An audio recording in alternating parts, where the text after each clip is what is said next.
Assalamualaikum warahmatullahi wabarakatuh. Kembali lagi ke channel kami. Saya ucapkan banyak terima kasih yang telah mengklik dan menonton video-video kami ya. Saya ucapkan banyak terima kasih.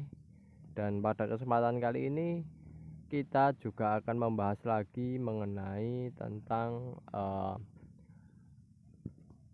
budidaya tanaman, yaitu salah satunya adalah penerapan bioteknologi. Jadi kawan-kawan, pada kesempatan kali ini kami membahas itu karena bioteknologi ini adalah salah satu hal yang cukup penting yang bisa diterapkan para petani ya dalam menghasilkan hasil budidaya pertanian yang maksimal. Dan jelas dengan adanya bioteknologi itu harapannya tanaman yang kita budidayakan bisa maksimal dengan biaya produksi yang seminim mungkin, dan di sisi lain juga teknis budidayanya juga jauh lebih sedikit atau lebih efisien dan efektif lah ya. Yang jelas dengan adanya bioteknologi menjadikan hasil meningkat tapi efisien dan efektif dalam segi waktu, teknis dan lain sebagainya semacam itu. Dan bioteknologi yang sudah mungkin kalian dengar di luar sana, salah satunya ada hidroponik ya. Akan tapi kalau di daerah kami hidroponik masih belum bisa survive karena biaya pembuatannya, instalasinya, lalu perawatannya atau maintenance-nya itu juga cukup mahal. Di sisi lain juga harga jual dari pangan kita masih cukup rendah. Nah, akan tetapi tidak berhenti dari itu kan kawan ya, penerapan bioteknologi juga yang ada kok yang biayanya murah, tapi menurut kami itu ya bagus diterapkan di lahan budidaya pertanian, yaitu adalah biosaka.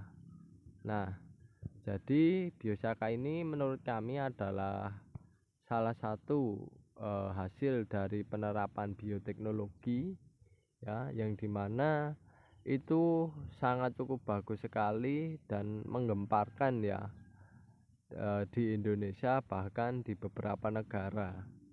Karena mengapa? Karena biosaka ini biayanya cukup murah. Yang pertama, murah karena cukup ambil di area sekitar budidaya tanaman yang kita budidayakan atau di kebun saja itu bisa, karena modal atau bahannya itu dari ya dedaunan-dedaunan semacam ini, dari ada daun tanaman, ada dari rerumputan dan sebagainya, itu semacam itu ya. Itu menjadikan biayanya cukup murah alias gratis ya, apalagi cuma pembuatannya ditambah dengan menggunakan air aja gratis di sini. Dan di sisi lain juga kita hanya cukup menseleksi ya tanaman yang akan kita jadikan biosaka tersebut, sehingga ya pastinya kalau petani itu pasti bisa lah menseleksi dan memperolehnya bahan-bahan tersebut. Lalu yang kedua, biosaka ini selain gratis juga efektif dalam penerapan di lapangan ya, karena sudah beberapa tempat itu merasakan hasilnya kan kawan ya. Saya lihat di channel yang lainnya ya, di channel-channel sebelah itu hasil dari penggunaan biosaka itu sudah terasa di beberapa petani. Tapi kalau di daerah kami dulu saya pernah mencobanya untuk hasil dalam penerapan budidaya padi ya kalau tidak salah, itu juga hasilnya lumayan bagus ya kan, karena kita itu menerapkan biosaka tujuannya belum menghitung dari segi jumlah gabahnya ya, bobotnya berapa, ada peningkatan atau tidak, tapi kami lebih menjadikan biosaka tersebut sebagai imun dari tanaman padi yang kita budidayakan ya. Jadi kalau biosaka itu kemarin itu saya semprot di lahan budidaya padi, Nah, itu hasilnya ternyata menunjukkan tanaman padi yang kita budidayakan kondisinya dalam kondisi yang cukup bagus. Kondisi hijau-hijau, kuat-kuat dan tahan-tahan lah dari beberapa penyakit semacam itu. Dan karena tanamannya kuat, tanamannya sehat, tanamannya tahan, pastinya tanaman tersebut bisa menghasilkan gabah yang maksimal kan kawan, semacam itu. Tapi kalau dari segi hasil pengaruhnya dari biosaka sendiri kami belum memperhitungkan sedetail itu ya kan kawan. Hanya saja kalau kemarin kami selalu membudidayakan dengan biaya yang murah ya. Pupuk aja kita menggunakan pupuk subsidi seadanya.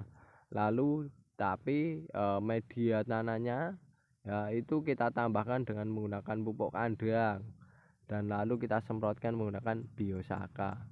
Nah, dan itu sangat-sangat membantu ya kan kawan dalam memperoleh hasil yang maksimal. Dan itu hasilnya kalau di lahan kami ya dibandingin dengan lahan sebelah yang tidak menggunakan biosaka dan tidak menggunakan pupuk kandang, itu hasilnya cukup berbeda jauh ya, lebih produktif di lahan kami. Padahal dari segi jumlah luas lahan, itu lahan kami lebih kecil kan kawan, semacam itu. Nah, itulah mengapa pentingnya kita membudidayakan dengan penerapan teknologi yang ada di sekitar kita, semacam itu. Nah, di sisi lain juga lanjut kita pembahasannya, biosaka ini adalah teknologi yang memudahkan para petani, yang dimana kita hanya menyemprotkannya dengan cairan jumlahnya yang sedikit ya, tidak perlu banyak-banyak, sedikit.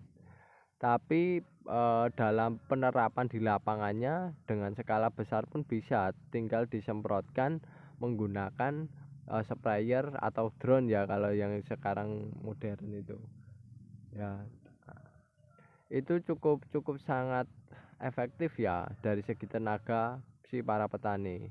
Karena kalau kita ibaratnya kayak pupuk ya kayak gitu kan, harus kita tabur di area persawahan, itu terkadang ya membuang tenaga yang cukup banyak dan waktu yang cukup lama kan kawan. Sedangkan kalau biosaka cuma menggunakan sprayer, disemprot, itu saja kan cepat kan kawan, tidak perlu membutuhkan tenaga yang berlebih ya dibandingkan pupuk. Dan ini teknologi yang cukup bagus ya menurut kami, yang bisa diterapkan kawan-kawan di lahan budidaya kawan-kawan. Karena yaitu kan biayanya cukup murah, efeknya cukup ya, dari segi tanaman cukup bagus, lalu juga efektivitas dan efisiensi waktunya cukup baik pula kan kawan. Nah, ini kan kawan mungkin bisa menerapkannya. Hanya saja kalau untuk teknologi biosaka ini kawan-kawan harus bisa selalu mempelajari biosaka tersebut, karena tidak sembarang tanaman ya kan kawan, tidak sembarang tanaman yang dipergunakan ya, dalam artian tidak tanaman yang sakit yang dipergunakan untuk sebagai biosaka, akan tetapi tanaman-tanaman yang sehatlah yang perlu kita seleksi ya, yang digunakan sebagai bahan biosaka. Dan itu teknologi yang menurut kami luar biasa, semacam itu. Dan ini merupakan salah satu teknologi, saya bisa katakan teknologi bioteknologi. Karena apa? Karena secara biologis ya, secara biologi biosaka ini dapat mempengaruhi tanaman. Di sisi lain juga biosaka diperoleh dari alam, semacam itu ya, diperoleh dari alam, bisa mempengaruhi tanaman dalam daya tahan tubuhnya dan sebagainya. Dan di sisi lain juga bisa selain secara biologis, secara teknologi pula biosaka ini dapat menekan biaya produksi. Lalu yang kedua, memudahkan para petani dalam membudidayakan tanaman ya, untuk meningkatkan hasil. Ini lebih memudahkan dan yang jelas lebih meringankan petani daripada kita harus susah payah menggunakan pupuk-pupuk yang dari harga mahal, dan di sisi lain juga pupuknya terkadang kurang efektif. Nah, ini kalau kita menggunakan biosaka, kita semprotkan ya, berefek pada tanaman, alhamdulillah tidak berefek ya, tidak masalah karena kita tidak rugi. Tapi selama penerapan ada efeknya, meskipun itu hanya menjadikan daya imun dari tanaman tersebut meningkat ya. Tapi kalau dari segi hasil, ada beberapa teman petani di daerah lain itu yaitu kan hasilnya meningkat lalu kekuatan tanamannya meningkat, dan ini sangat-sangat membantu dalam meningkatkan produktivitas tanaman. Kalau kami jujur belum pernah menghitung secara detail hasil peningkatan yang dirasakan dalam penggunaan biosaka semacam itu, tapi kalau yang lain mungkin sudah ya, dari hasilnya meningkat. Dan yang jelas ini teknologi yang jangan kita sia-siakan, lalu kita selalu menerapkannya ya kawan-kawan. Oke, itu dulu perbincangan mengenai itulah manfaat bioteknologi bagi tanaman budidaya apapun itu. Dan oke kawan-kawan, itu dulu yang bisa saya sampaikan. Jika ada kekurangan maupun kesalahan dalam pembuatan video kali ini, kami mohon maaf yang sebesar-besarnya. Kurang lebihnya mohon maaf. Saya akhiri. Wassalamualaikum warahmatullahi wabarakatuh.